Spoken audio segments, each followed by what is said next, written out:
जय, कलकलवती भगवान की जय, जिन बहुत आसान मई जिनवाणी माता की जय, कुनकुनाचार्य भगवान की जय, माँ स्वामियाचार्य भगवान की जय, समन्वतराचार्य भगवान की जय, पूजपादाचार्य भगवान की जय, अकलंकाचार्य भगवान की जय, 20वीं सदी के ब्रह्माचार्य चक्रवर्ती आचार्य सांसागर महाराज की जय, सत्यजी पट्टारी आचार्य श्रोमणी गुरुवर श्री धर्मसागर जी महाराज की जय, ज्ञान श्रोमणी आचार्य कौशल सागर जी महाराज की जय, 3 कमलाओं करोड़ महाराज की जय।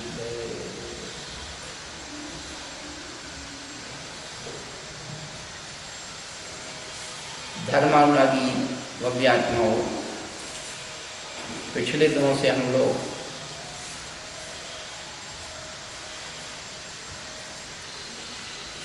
जिस स्वभाव के लिए हम प्राप्त करने की भावना रखते हैं, वह आत्म स्वभाव किस प्रकार से हमें मिल सकता है, हम अपने आप को कैसे पा सकते हैं।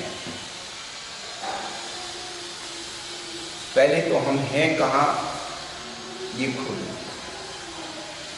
हम मन वचन काय में हैं। हमारा निवास मन वचन काय में है।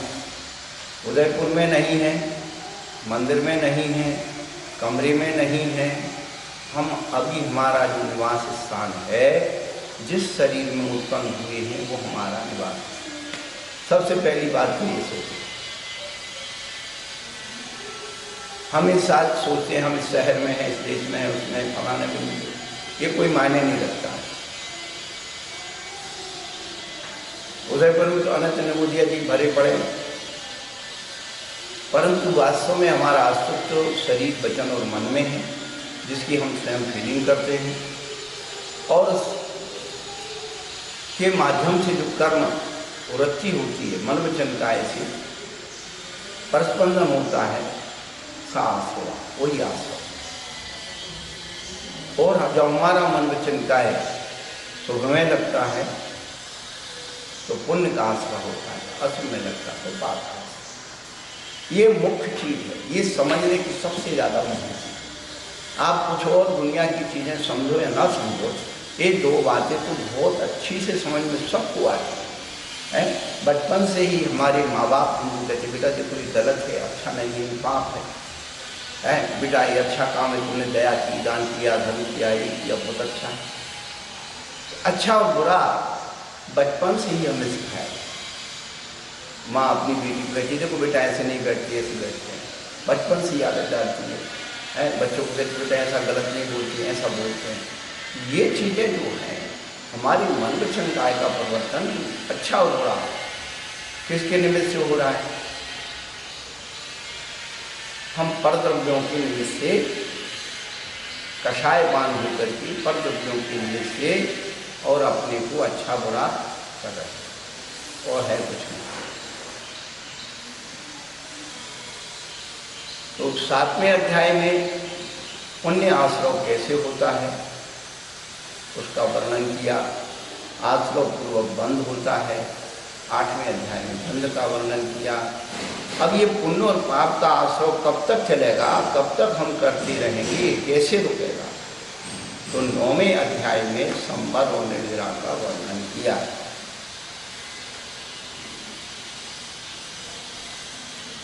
संवर का मतलब शब्द करना, रोकना, अपने आप को रोकना, आने वाले को रोकना, आकर्षण को रोकना, उत्सुकता को रोकना, यही संवर है। आप ये मत सोचिए कि किसी चीज़ को हम, संवर का मतलब बहुत सारी चीज़ों का, तो किसको रोकना है? तो जहाँ पुण्य और पाप के परमाणु की मुक्ति होती है, पुण्य और पाप के परमाणु आते हैं, उन सबको रोकने का नाम संवर है। पुण्य को, जिन पुण्य पाप नहीं कीना, आत्म अनुभव से जीना। तो शुभ आश्रव से तो हमने क्या किया? जो पाप आश्रव हो रहा था उसको कम किया। शुभ आश्रव पाप आश्रव को रोक करके शुभ आश्रव, और जब शुभ आश्रय होगा तो शुभ को भी रोकना है, तो वहाँ पर वास्तव में जिसमें पुण्य को रोकने की बात है, वही हमारा वास्तव में संवर है। तो इसीलिए 9वें अध्याय में संवर और निर्जला,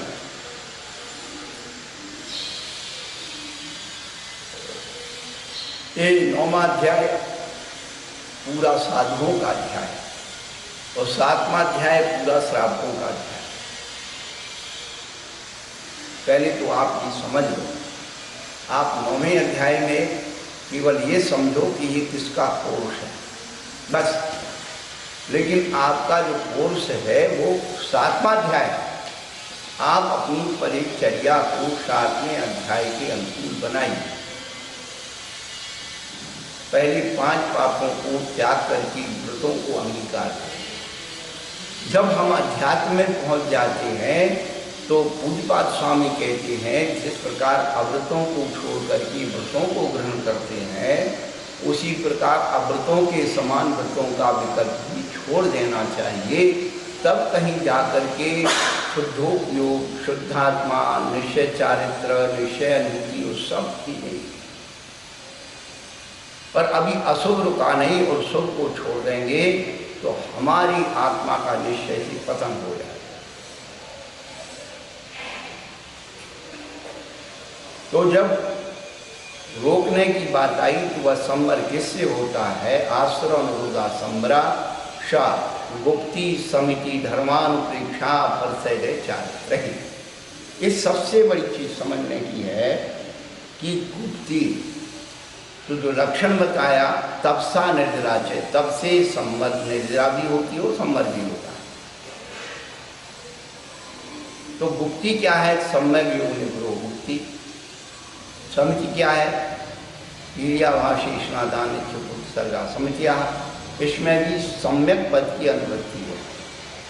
समिति तो बिल्ली भी पालती है, ध्यान रखना। हाँ, बड़े धीरे धीरे जाती है चूहे को पकड़ने के लिए। चोर भी बिल्कुल समिति से जाता है, धीरे धीरे, आवाज नहीं हो जाए तो वो समिति नहीं, सम्यक प्रकार।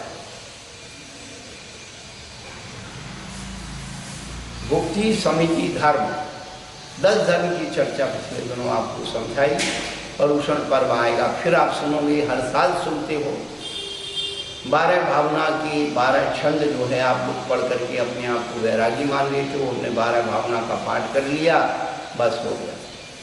लेकिन बंधु, उस 12 भावना में जो अंतस्तत्व है, उसमें अपनी चेतना को जोड़ने की कोशिश करें। कहाँ गई चक्री जगदीता व्रत खंड सारे। पहले उनको देखें कि उनके पास जितना सब कुछ था उनका क्या हुआ। ये 12 भावनाओं के चित्रण के पहले एक भूमिका बनाते हैं, फिर ये कहते जो कुछ तेरे पास है वो क्या है? सब अनित्य है, असरण है। अनित्य असरण में रमने से संसार होगा, उस संसार में तू अकेला भ्रमेगा, यहाँ तक कि तेरा कोई साधने वाला दूसरा नहीं होगा, अन्यत्र हो जाएगा। फिर तेरा उपयोग शरीर पर आएगा कि ये तो मेरा है, तो वही शरीर का तेरा है, पर उसका स्वरूप तो समझ ले कितना घिनौना है।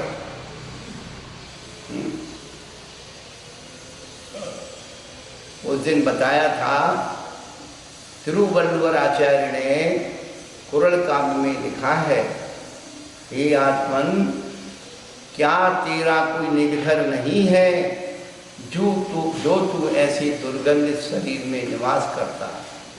कभी कभी बड़ी विचार और बड़ी हंसी आती है कि हम एक पाषाण की धातु की मूर्ति पर 1000 कानून बनाते हैं, इसको नहीं छूना चाहिए, उसको नहीं छूना चाहिए, ये नहीं चढ़ाना चाहिए, वो नहीं चढ़ाना चाहिए। लेकिन आप अपने आप में स्वयं चैतन्य भगवान आत्मा अपने आप को मानते हो, वह चैतन्य भगवान आत्मा कहाँ पड़ी हुई उसकी तो सुन लो भैया। ये मलमूत्र की पिटारी में पड़ी हुई है और रात दिन हम उसमें भक्त वक्त सब कुछ चला रहे हैं। यदि वास्तव में होश आए तो चेतन भगवान आत्मा की पूजा करो शुद्ध द्रव्यों से। है जय जिनेन्द्र कहने में शर्म आती है, शुद्धात्म बंधन करते हैं। सोचिए आप, यानी जिनेन्द्र भगवान का नाम लेने में शर्म आती है, पाप लगता है। ऐसे ऐसे लोग संसार में बसे हुए। शुद्धात्म बंधन, बस शुद्धात्मा को, आपकी शुद्धात्मा को नमस्कार। अरे वो शुद्धात्मा किसमें पड़ी है, उसकी तो फिक्र कर रही, मलमूत्र के पिटारे में पड़ी, उससे तो निकाल ही से।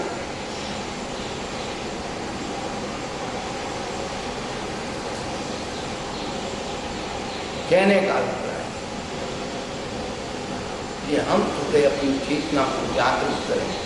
ये 12 भावनाएं हमें जगाने के लिए आई हैं। मोहनींद से उठ रे चेतन, तुझे जगावने को, हो दयाल उपदेश करे गुरु, 12 भावने को। गुरु का विशेषण क्या है? गुरु का विशेषण है दयालुता, गुरु का विशेषण है करुणा। कहें सीख गुरु करुणाधार। और करुणा दयालुता कैसे उत्पन्न होती है? तो कष्ट से उत्पन्न होती है। क्या? अनुकंपा, करुणा, दया, ये क्या है? एकार्थवाची। तो सामने वाले दुख को देख करके, अरे ये दुख उसका नहीं है, मेरा ही तो है, मैंने भी इस ऐसे दुख को भोगा है और उस दुख से कैसे छुटकारा मिला था, मैं दुख को भोग करके निकल के आ गया हूँ, तो उसी को करुणा आएगी। और वो क्या करेगा? जो अपने दुख को भूल करके दूसरे के दुख को अधिक समझ लेता है, वही करुणावंश हो जाता है। रामचंद्र जी सीता के वियोग में जंगल जंगल में ढूंढ रहे थे, पशु पक्षियों से पूछ रहे थे, वृक्षों से पूछ रहे थे, है, लेकिन वहाँ पर घायल जटायु पक्षी मिल गया तो सीता का कष्ट भूल गए और उसके प्रति करुणा आ गई। जो अपने दुख को भूल करके दूसरे को सुखी बनाने की भावना रखनी था, वो तो कर्मा है, वही उदारता है, वही अनुकंपा है, वही दयालुता है। तो कहें सीख गुरु करना था, जो उसमें 12 भावना शैलाला में आती है। सकल व्रती बड़ भागी, भावे भोगन ते वैरागी, वैराग्यो पावन माई, किंत्यो अनुप्रीता। इतना सुंदर पद पंडित दौलत राम जी ने लिखा है कि मुनि सकल प्रति बड़ भागी, भोगन पे वैराग्य। वैराग्य किसके पास है? तो सकल प्रति बड़ भागी।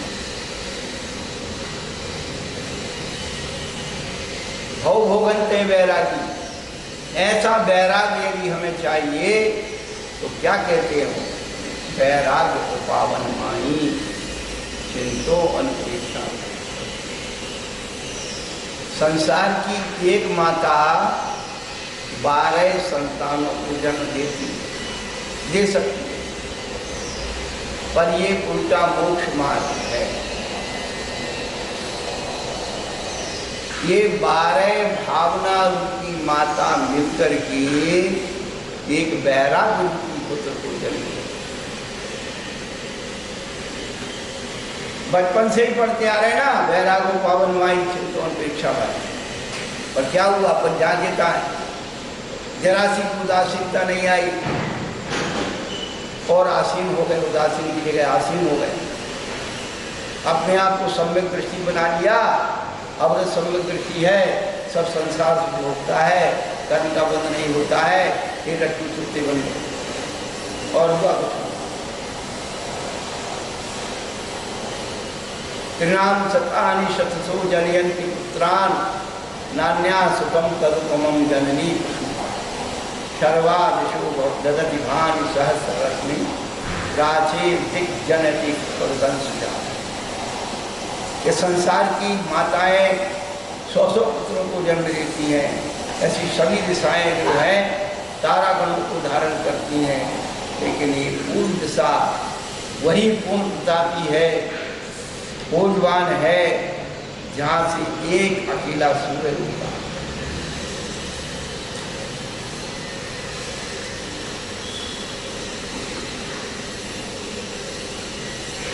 तो कहने का अभिप्राय तो यही कि अपने वैराग्य को कैसे उत्पन्न करें। आचार्य कहती भावनाओं का मंत्र, अनित्य को समझो, असरण को समझो, संसार के सुख को समझो, एकत्र का सुख समझो, अन्यत्र का सुख समझो। हमारी भगवत की आराधना में, मूल आराधना में एकत्व मुनि की कहानी आई। एकत्व भावना, एकत्व। मुनिराज जवानी में दीक्षा ले ली, उनकी पत्नी थी, बच्चे थे, माँ थी, तो दीक्षा ली। वो जंगल में जाके तपस्या। एक दिन जिस स्थान पर तपस्या कर रहे थे वो डाकुओं का स्थान था। रायवीरों को लूटते थे, पीटते थे। अब वो मुनिराज जाकर बुला गए। डाकू लोग आए, उनसे बहुत कहा कि आप यहाँ से हटिए, जाइए, पर वो तो साधु संत थे, अपनी आत्मा में खोए हुए थे। डाकुओं के सरदार ने कहा, भाई देखो इसको छोड़ो, ये तो साधु संत सन्यासी, चलो अपन थोड़ी दूर आगे चलते हैं। और वो थोड़ी दूर आगे गए डाकू, और थोड़ी देर में ही उनकी माँ, पत्नी, बच्चे, बहू, बेटियां सब यात्रा के लिए निकले। उसी रास्ते से जा रहे थे और मुनिराज को देख करके दर्शन करने उतर गए। मुनिराज ने धर्मोपदेश दिया, ये नहीं कहा कि आगे रास्ते पर नहीं जाना, कोई खतरा है।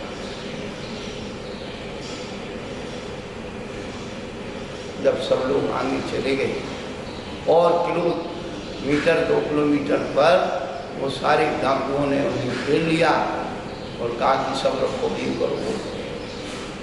तब माँ के मन में विचार आया कि मेरा पुत्र भी महाराज बन गया और उसने इतना बड़ा जो है जानते हुए भी मुझे नहीं बताया, ऐसे पुत्र को धिक्कार। पहले लोग अपनी आत्मरक्षा के लिए, संयम की रक्षा के लिए, शील की रक्षा के लिए कटारी साथ में रखते थे। कटारी निकाल करके और गाली दे रही है, इस कूप को धिक्कार हो। ऐसे कूप से इस बच्चे ने जन्म लिया कि माँ बेटी बहू का कोई ध्यान नहीं रखा। अरे ये तो कह देते आगे जो है लुटने वाले हैं, पिटने वाले हैं, डाकू बैठे। उसने इतना भी नहीं बताया। बंधु, डाकुओं के सरदार जब ये बात सुनी, नतमस्तक, ये साधुता है और ये दयालुता है और ये धर्म है कि साधु ने हम लोगों को भी कुछ नहीं कहा और इनको भी नहीं कहा। इतना एकत्व, इतना अन्यत्व अपने इस चेतना में जागृत करना पड़ेगा, तब कहीं मोक्ष की मंजिल मिलने वाली है। हम पद पदार्थों से एकत्व और अन्यत्व कर रहे हैं, जिसको हमें एकत्व में लाना है उसको हम अन्यत्व में लाना, एकत्व में मारना से मारणांतर होकर के भटक।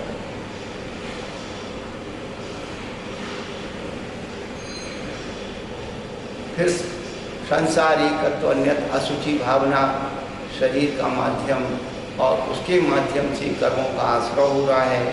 आश्रय से बंद होकर के आज जीव आगे बढ़ता है आश्रव को रोकने से संबद्ध होता है, संबद्ध पूर्वक निर्जरा होती है। इन सब का स्वरूप इन 12 भावनाओं में होता है कि हमें उस भावना में क्या लगाना चाहिए, कैसे भाव करना चाहिए, उस भाव की क्रिया प्रतिक्रिया क्या होती है और उसका निष्कर्ष बाद में उसका फल क्या मिलता है। भावना की क्रिया और भावना का फल प्रत्येक 12 भावनाओं में पूज्यपाद आचार्य भगवान ने बोला है। लोक भावना संबंध निर्जरा के बाद लोक भावना बताई। लोक में क्या स्वरूप है लोक का और उसमें हमारी आत्मा लोक में कहाँ कहाँ कैसे कैसे भ्रमण कर गई और आज तक कहाँ नहीं पहुँची है, ऐसे स्थान का नाम सिद्धसला मोक्ष है। और उसके बाद बोधि दुर्लभ।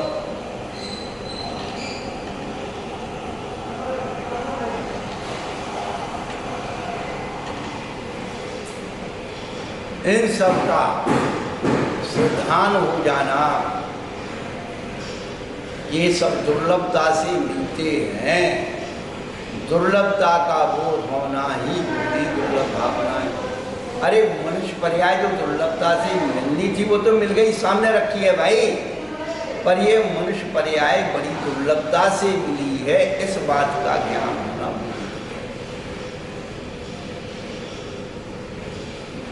और उस बोधि दुर्लभता पर टिके रहने के लिए धर्म, बिना धर्म भावना के हमारी बोधि दुर्लभता स्थिर नहीं रह सकती है। इसलिए अंत में उन्होंने धर्म भावना, कल जो है धर्म भावना के बारे में आपको बताया था कि 10 धर्म तो वो अलग हैं और ये धर्म भावना का स्वरूप क्या है, तो अहिंसा जिसका क्या है लक्षण है वह धर्म कहा है। अहिंसा लक्षण धर्म कहा है। धर्म भावना में अहिंसा लक्षण उसका धर्म है, सत्य उसका आधार है, विनय उसकी जड़ है, क्षमा उसका बल है, ब्रह्मचर्य से रक्षित है, उपशम की उसमें प्रधानता है, नियति उसका लक्षण है, परिग्रह रहतपना उसका अवलंबन है। इतने 5 लक्षणों में उन्होंने 5 पापों को और 4 कसायों को घटित कर दिया।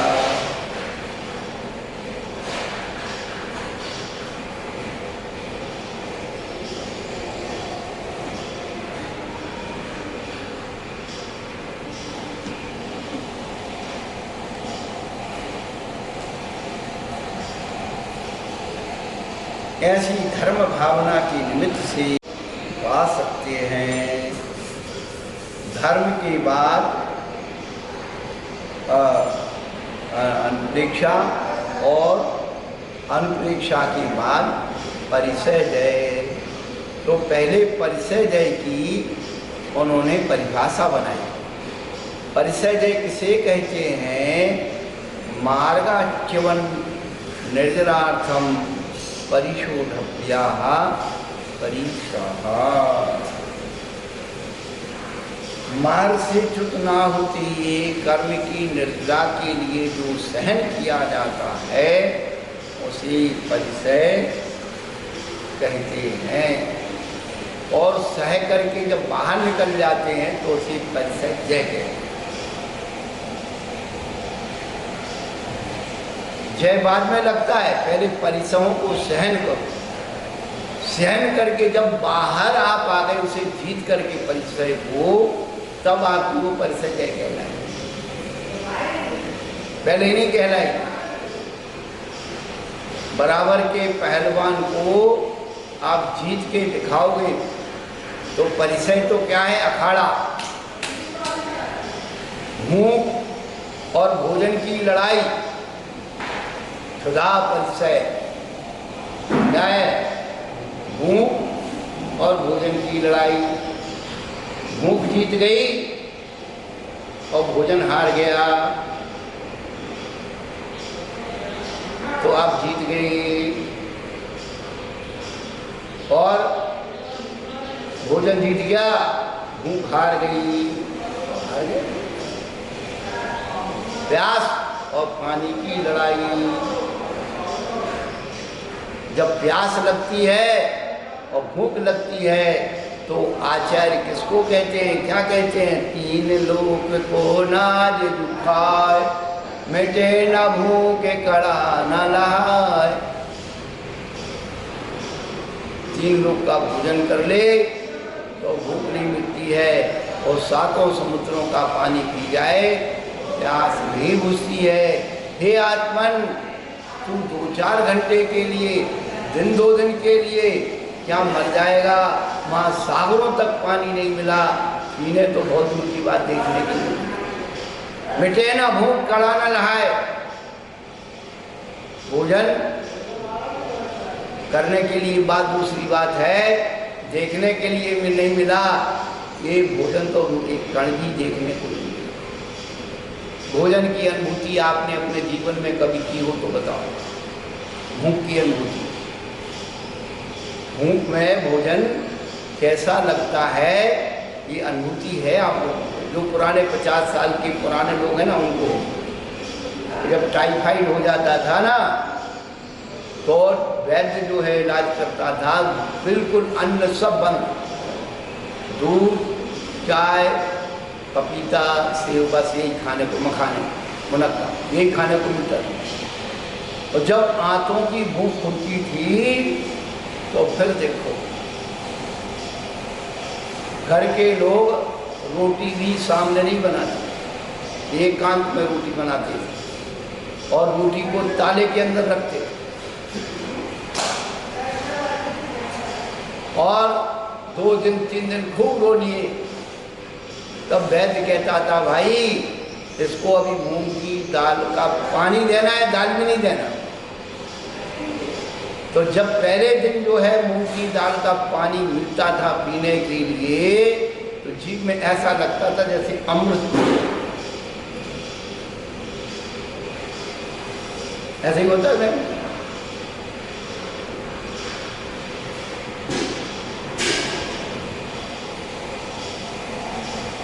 उपवास जहाँ होता है, अभी आएगा आगे सब बताएंगे, पर दोहराते जाओ, प्रसंग के अनुसार दोहराते जाओ। आप तो रोज भूल जाते हो, यहाँ सुना है, यहाँ से निकाल दिया, फिर जब दोहराया, हाँ महाराज ने पहले बताया था, याद आ। उपवास किसे कहते हैं?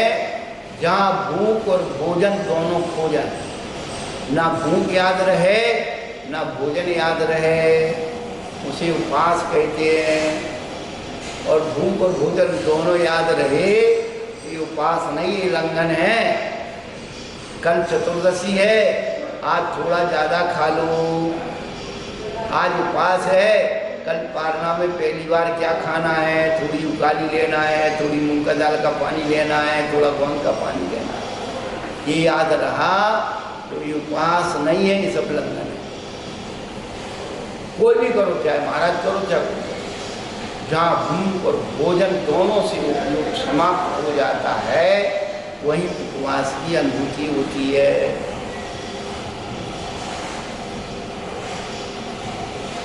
तो 22 परिचय जो बताए, उसमें सबसे पहले क्षुधा परिचय। तो क्षुधा परिचय का जब लक्षण आचार्य भगवान मानते हैं कि क्षुधा परिचय में क्या क्या होता है,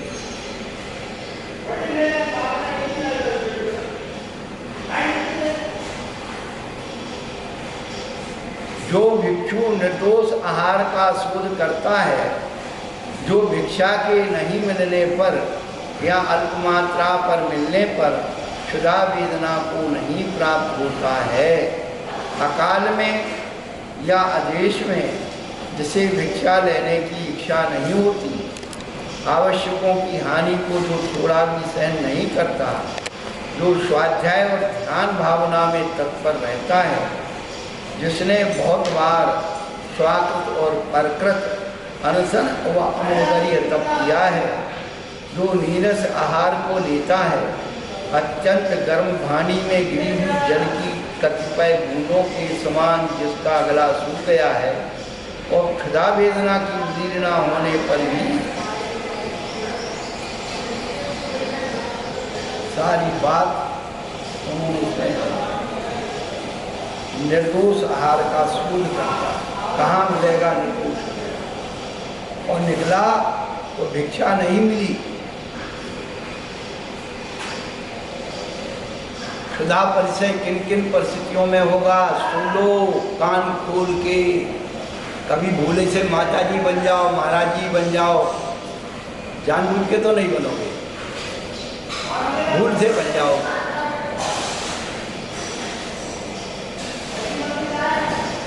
तो कभी कभी क्या होता है कि श्रावक अच्छे से पड़गा लेता है और कभी कभी मिलता भी नहीं है, मिलता है अल्प मात्रा में थोड़ा। अब क्या करें, बहुत मुश्किल है हर चीज का। अनशन करना आना चाहिए, पुनोदर करना आना चाहिए, नीरस भोजन करना आना चाहिए, वो सब लिखा है। और जिसने बहुत बार स्वाकृत और प्रकृत अनशन अमोदरी तप किया है, एक विशेषता बात बता रहे। स्वाकृत है अपने मन से उपास आदि करना, ये स्वाकृत है। और प्रकृत क्या है, गुरु महाराज ने कल उपास दे दिया, ओ पंडित। प्रकृत है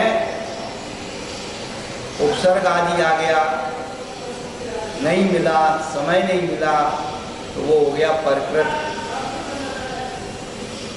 अमोदरी तप, सामने वाले ने थोड़ा खिलाया या स्वयं ने स्वेच्छा से कम खाया, ऐसी स्थिति में क्षुधा वेदना की उदीर्णा होने पर, उदीर्णा या भोजन दिख करके भोजन को खाने की इच्छा जो है उदीर्णा कहलाती है। ऐसे समय में जो भिक्षा लाभ की अपेक्षा उसके अलाभ को अधिक गुणकारी मानता है। आहार लाभ की अपेक्षा अलाभ को गुणकारी मानता है। आप हमेशा महाराज जी आपका आहार अच्छा हो गया, अब भैया अच्छा हो तो अच्छा है और नहीं हो तो और अच्छा है।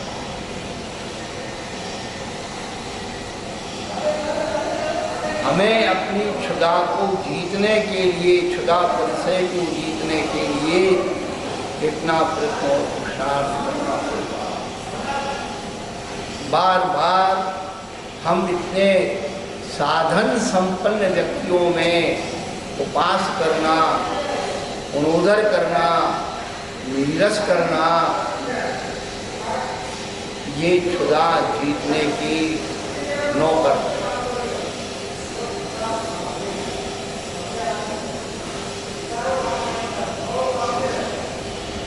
ये संस्कार आत्मा में बनाना। पिछले दिनों हमने आपको बताया था कि जितने भी महान पुरुष हुए, अनेक प्रकार की विपत्तियां आई, वनवास में भटकते रहे, तो उन्होंने जो उपवास का अभ्यास किया था, इसके कारण उनको ज़्यादा तकलीफ हुई। और जिन्होंने उपवास आदि का अभ्यास नहीं किया, भैया वो तो रोएंगे, आत्म ध्यान रोज ध्यान में कह जाएंगे कि मैं तो भूखा मरा जा रहा हूँ, भूख सहन नहीं हो रही।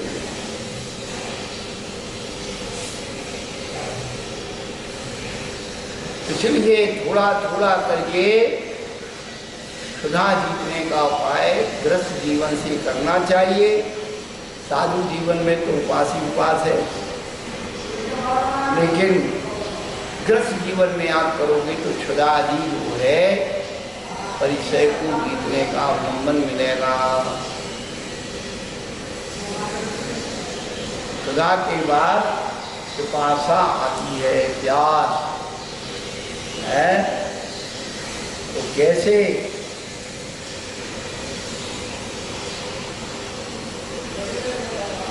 जिसने जल से स्नान करने, उसमें अवगाहन करने, उससे सिंचन करने का त्याग कर दिया। बाल्टी में भर करके नहा लिया, ऊपर से डालना स्नान है और पानी में डूबना अवगाहन। क्या? स्नान और अवगाहन। तो ऊपर से नहाना क्या है? पानी ऊपर डालना वो स्नान है, और पानी में डूब जाना वो अवगाहन है। जाके अवगाहन से शुद्ध हो ये प्राणी, साथी तो गंगा जी उसमें डूबना, ऊपर डालना, डूबना, और ऊपर भी डाला नहीं, सिंचन करना। क्या? थोड़े थोड़े सींचे लगा देना, कपड़ा को गीला करके ऐसे फटकार फटकार के करना, ये सब क्या है? सिंचन है। उनका त्याग हो गया जिसका पक्षी के समान आसन और आवास नियत नहीं है। कितने अच्छी उपमा और उपमेय से समझा रहे हैं। पक्षी का आसन और आवाज दोनों नियत नहीं होते। जो मेले में पंथी जन्म ले धरे पड़ गए, जो तरवर पर रेन बसेगा पंक्षी आता।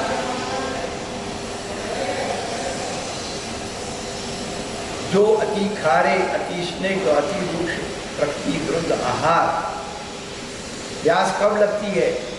खारा ज़्यादा खा लो, रूखा ज़्यादा खा लो, चिकना ज़्यादा खा लो, क्या? पूरी ज़्यादा खाओगे प्यास ज़्यादा लगेगी, बाटी ज़्यादा खाओगे प्यास ज़्यादा लगेगी। फिर तो गाय पसंद हटा हटा।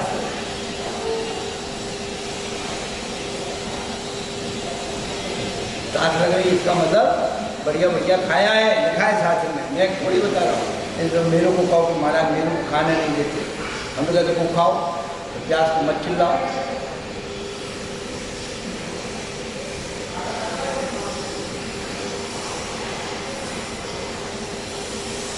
आज ज़्यादा चिकना और रूखा भोजन, प्रकृति के विरुद्ध आहार, ग्रीष्मकालीन आतप, पित्तज्वर और अनशन आदि के कारण उत्पन्न हुई तथा शरीर और इंद्रियों को मथने वाली पिपासा का प्रतिकार करने में आदर भाव नहीं करता। शरीर और इंद्रियों को मथने वाली जो प्यास है, उसके प्रतिकार करने में कोई आदर भाव नहीं है। जो पासा रूपी अग्नि शिखा को संतोष रूपी नूतन मिट्टी की घड़े में भरे हुए शीतल सुगंधी समाधि रूपी जल से शांत कर रहा है, उसकी पिपासा जय प्रशंसा की दूध है। तो क्षुधा कैसे उत्पन्न होती है और क्षुधा में क्या उत्पन्न होता है, उसे कैसे जीता जाता है? क्या? पिपासा कैसे उत्पन्न होती है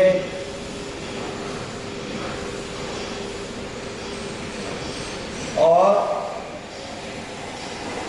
उसमें क्या परिणमन होता है, उत्पन्न होने के बाद क्या प्रतिक्रिया होती है और उस प्रतिक्रिया को कैसे जीता जाता है।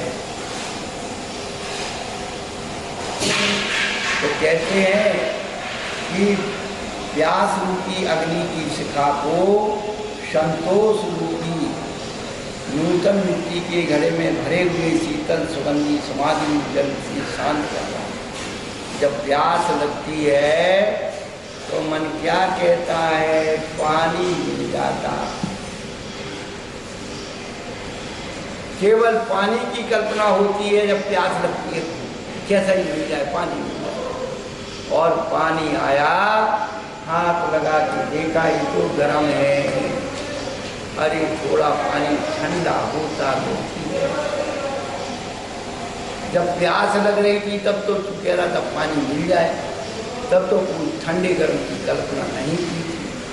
और जैसे ही तुझे कल्पना हुई, गर्म पानी था, ठंडे की कल्पना हुई, तो समझ लेना प्यास नहीं लगी, ढोंग था।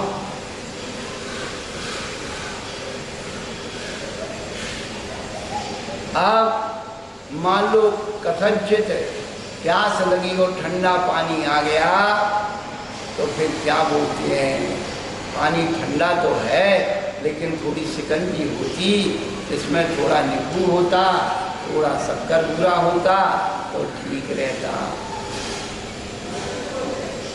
चलो तुम्हारे भाग से शिकंजी आ गई, अब फिर तुम अपने दिमाग लगाने लगे। क्या इंद्रियां है ना जो, वो अपना रूप बदलती है। वो कहती आपने इस पर्सन को ठंडा दे दिया, रसना को खट्टा मीठा दे दिया, अब मैं बैठी हूँ, इसमें तो गुलाब जल डालो, चिवड़ा का रस डालो, सुगंधी आना चाहिए, चंदन का पानी डालो, तेल डालो, सेंट डालो। वो आ गया तो चक्षु कहते भैया नारंगी रस चाहिए, कलर चाहिए, कलर। इसलिए सारे कलर में ही सारी दुनिया जा रही है बहन जी। जितना इस संसार में बंटा डाल हुआ है कलर के पीछे, जितना परिचय जुड़ा है कलर के पीछे। हम तो 50 साल पहले देखा बड़े बड़े घर की महिलाएं, कोई कैसे कपड़े पहनती थी, उनको कोई ये नहीं रहता था कि आपस में। अब जो है सब मैचिंग में आ गए, मैचिंग में इतना परिग्रह इस मैचिंग ने बढ़ा दिया, कलर ने बढ़ा दिया, सब स्वाद। अब कलर भी हो गया तो कान कहते हैं भैया स्पर्श में ठंडा आ गया, रसना में खट्टा मीठा आ गया, घ्राण में सुगंधी आ गई, चक्षु में कलर आ गया। तुम मेरे से क्यों बैर बांध रहे हो, मेरे को तो संगीत सुनाओ। तो डीजे आ गया भाई, डीजे नाच रहे हैं, संगीत, वो पानी पी रहे हैं, वही पानी आप प्याऊ पे पीते हो, वही पानी होटल में जाके गिलास में पीते हो, और वही पानी 5 स्टार में पीते हो। 5 स्टार कोई जाए थे, एक देश के थे, विदेश में जाते रहते, हमने भैया कितने स्टार होते, बोले 7 स्टार। 5 स्टार के आगे 2 और बढ़ा दिए। उसमें क्या मिलता होगा तुम्हें पता नहीं, लेकिन इतनी सी बात जरूर पता है कि पानी तो मिलेगा इतना सा, लेकिन 5 इंद्रियों के विषय उसके सामने पेश किए जाएंगे, तब वो प्यास मिलेगी। तो कहने का अभिप्राय है कि साधु पिपासा परिचय को कैसे सहन करते हैं। तो उन्होंने ये बताया कि प्यास रूपी अग्नि को और संतोष रूपी नूतन मिट्टी के घड़े में भरे हुए, क्या संतोष रूपी घड़ा में क्या भरा हुआ है, शीतल सुगंधी समाधि रूपी जल, उस क्षमता रूपी जल, संतोष रूपी घड़े में क्षमता रूपी समाधि रूपी जो जल भरा हुआ है, उससे अपनी प्यास को शांत करते हैं, परिणामों को प्यास से हटाते हैं।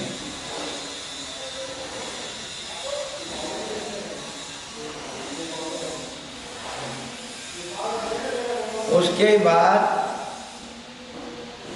शीत परिचय, जिसने आवरण का त्याग कर दिया है, पक्षी के समान जिसका आवास निश्चित नहीं है, वृक्ष मूल चौपट या शिलातल आदि पर निवास करते हुए बर्फ के गिरने पर और शीतल हवाओं का झोंका आने पर उसका पुरस्कार करने की इच्छा से जो मिलती है,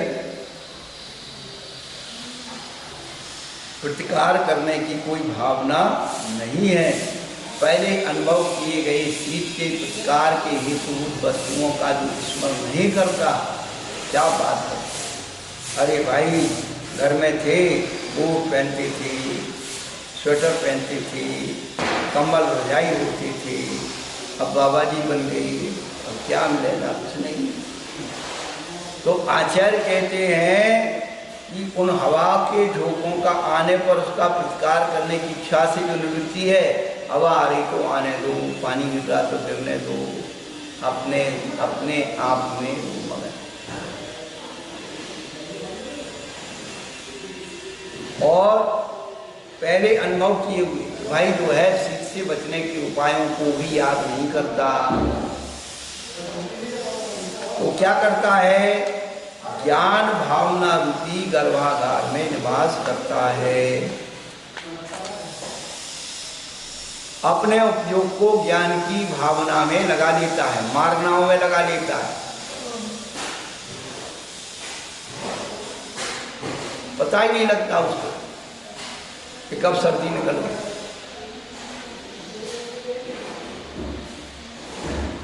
उसके शीत वेदना जय प्रशंसा के योग्य है।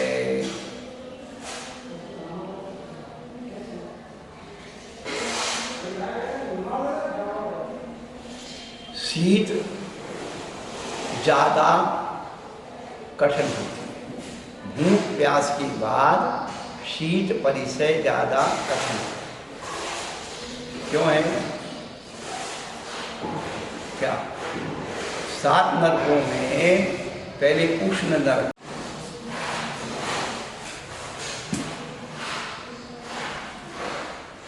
उसके बाद उष्ण परिचय, निर्वात और निर्जल तथा ग्रीष्मकालीन सूर्य की किरणों से सूखकर पत्तों के गिर जाने से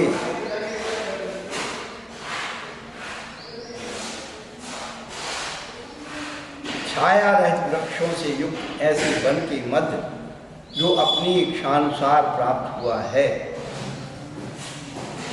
इसमें कुछ अर्थ छूट गया है।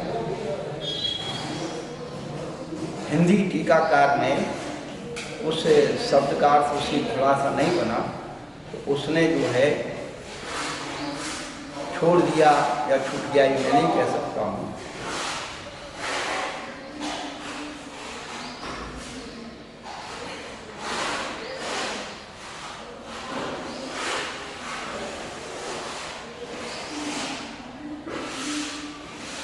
ग्रीष्म रवि किरण परिशुष्क पतित पर्ण विवक्षेर छाया तरुण तरुण्यटवी तरुण्यव्यंतरे यदृक्षो निपतत तस्य अनसनाद्य भयंतर साधन उपादित दाहस्य दावाग्नि दाह परुषभात आतप जनित गलत आलु शोषस्य तत्प्रतिकार हेतु बहु ननुभू अनंचित्या, ये लक्षण दिया। तो इसमें आया है पर्ण विक्षेरा छाया तरुण अंतरी। तो इसकी जो विपत्ति है, तरुणी अटवी किसे कहते हैं? तरुण नयति लाती इति तरुणी अटवी। तरुणी अटवी यानी कैसे तरुओं को लाती है?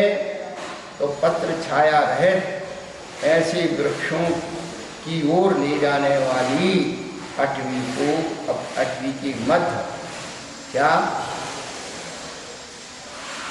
जैसे वृक्षों के पत्ते भी गिर गए हैं, पत्रों की छाया से रहित ऐसे वृक्षों की ओर ले जाने वाली अटवी तरुणी अटवी कहलाती है। इसका विश्लेषण है।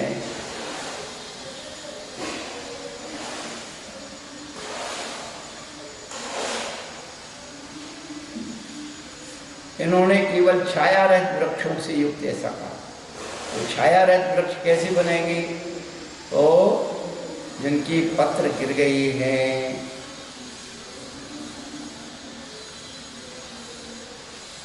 पतित पर्ण विवक्षेद छाया धर्म्य अंतरी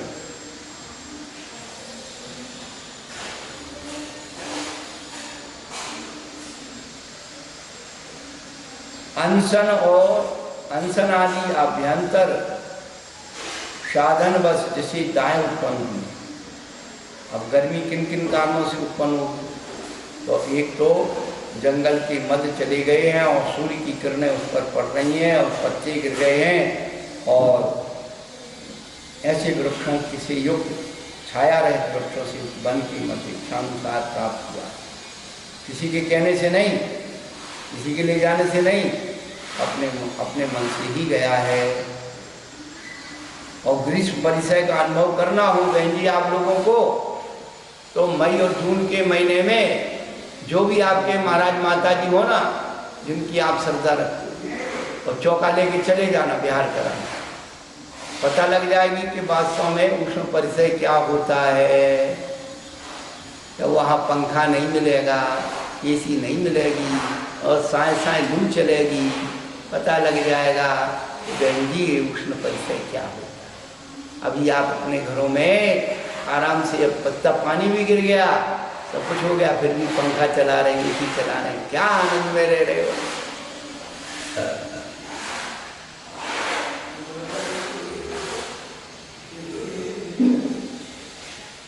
कभी उस दिगंबर मुद्रा की कल्पना करो कि आप लोगों ने साधुओं को बिगाड़ा, अरे हमारे महाराज को गर्मी नहीं लगाना चाहिए, पंखा लगा दो, एसी लगा दो, और फिर उन्हीं को आलोचना करते हो, निकालते अखबारों में। महाराज कहते क्या बाजार है एसी खरीदने?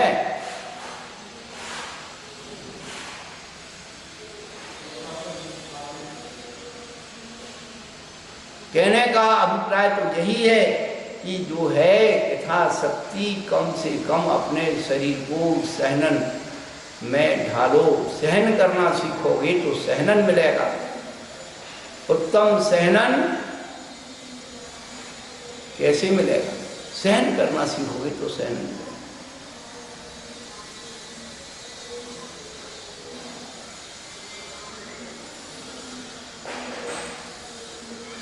तो उपास आदि करने से दाह उत्पन्न हो गई है। दाव अग्नि जन दाह।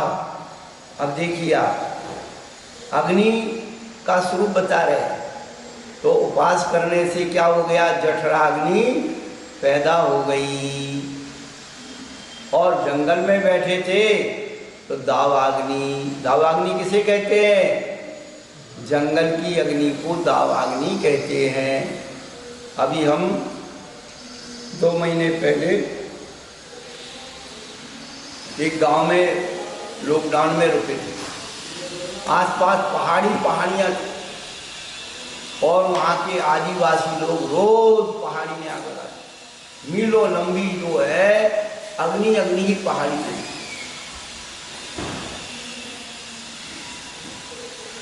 जंगल में लगी हुई आपको दावाग्नि कहते हैं, और समुद्र में लगती है जो आग उसको बड़वाग्नि कहते हैं। तो जठराग्नि, दावाग्नि और बड़वाग्नि अग्नि 3 प्रकार की हो गई।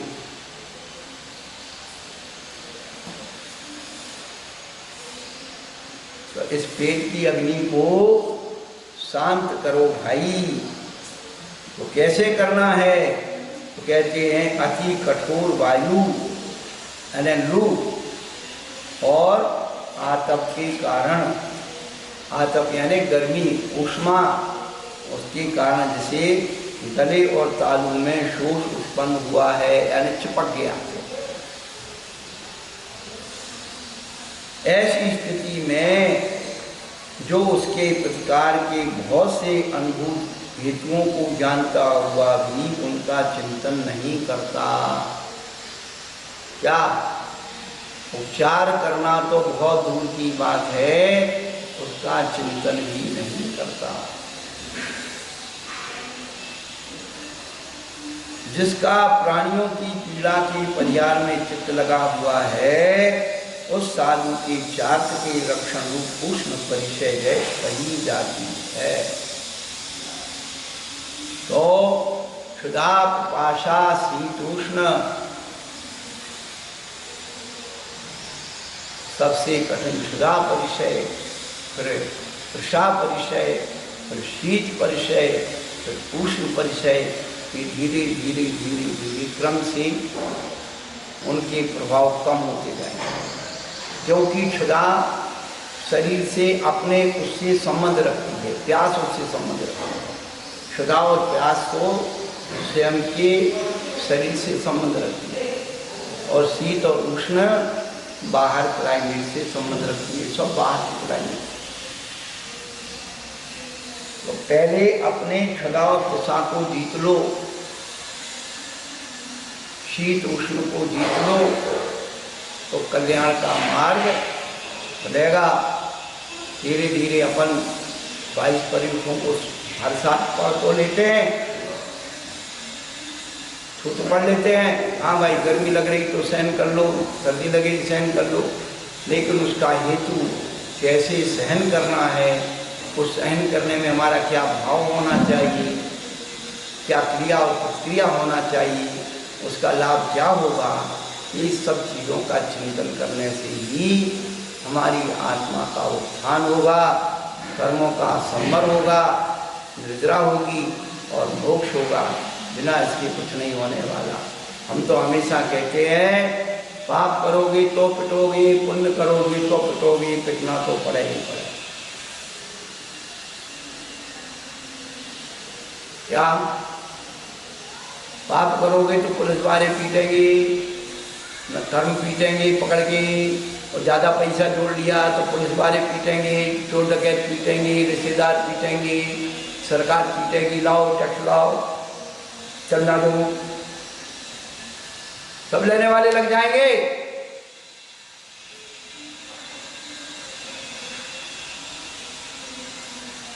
तो पिटना तो पड़ेगा ही पड़ेगा। बिना पिटे कोई परमात्मा न बना है न बनेगा। इसलिए इन 22 परीक्षाओं के भावों को सहन करना सीख लीजिए, कल्याण का मार्ग खुल जाएगा। श्रद्धा हो जब जिन वाणी पर, विनय सहित उर में धर लो, बिना पढ़ाए पढ़ जाओगे, शब्द के अर्थ स्वयं कर लो।